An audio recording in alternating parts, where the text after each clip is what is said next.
So right now you're working on your homework involving drawing Bohr models based on what you found out from the periodic table. So what I've told you in class that I'm going to do is work through the beginning part where you're trying to figure out how many protons and neutrons and electrons there are. And I'm going to leave it up to you to draw the atom and answer the questions about how many energy shells there are and how many valence electrons there will be.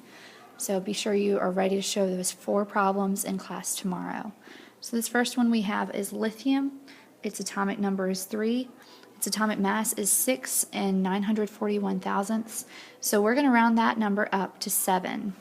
So to find protons, remember that the protons are the same as the atomic number, and you should write down that 3 is that answer.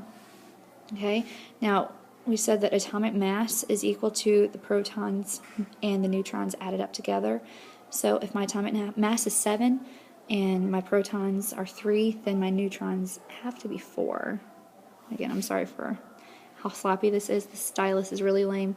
Finally, the electrons have an opposite charge of the protons. So however many protons we have to just have the same number of electrons here. Okay, so both of those match up to the atomic number. So I'm going to leave it up to you to follow the directions and write down how many protons and neutrons there are in the nucleus and figure out the arrangement of electrons. So moving on to our next problem. This is dealing with neon. Our atomic number is 10, so that's how many protons you have. Okay, our atomic mass is 20.180, so that would round down to 20. So if I take the mass and subtract how many protons there are, 20 minus 10 is equal to 10 also. Finally, again, we need to have the same amount of electrons as we do protons. So that gives me 10. So this is one of the cases where we have the same amount of protons, neutrons, and electrons.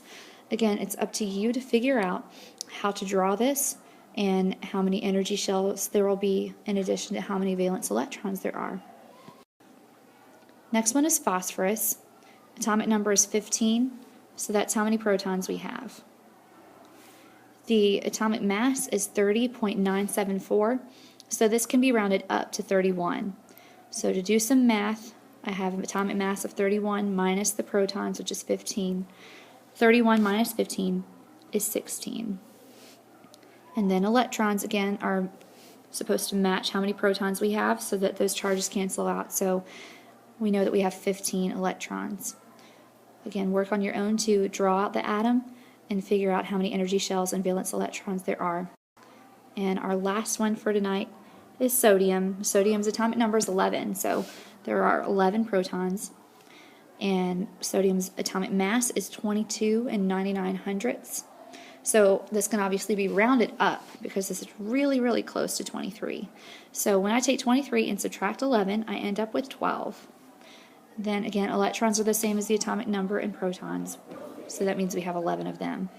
So again, for this last one, make sure that you're drawing the atom and that you're answering these 2 questions about shells and valence electrons.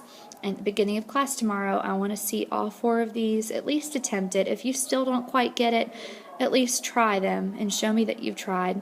And if you have access to leaving a comment under this video on Edmodo, then go ahead and do that, and that way either I can answer your question or maybe some of your classmates who understand can also help you out. But be ready to talk about this tomorrow, and we're going to start actually making some atoms to have a physical model of what this would look like tomorrow in class. So you have a good evening, and I'll see you then.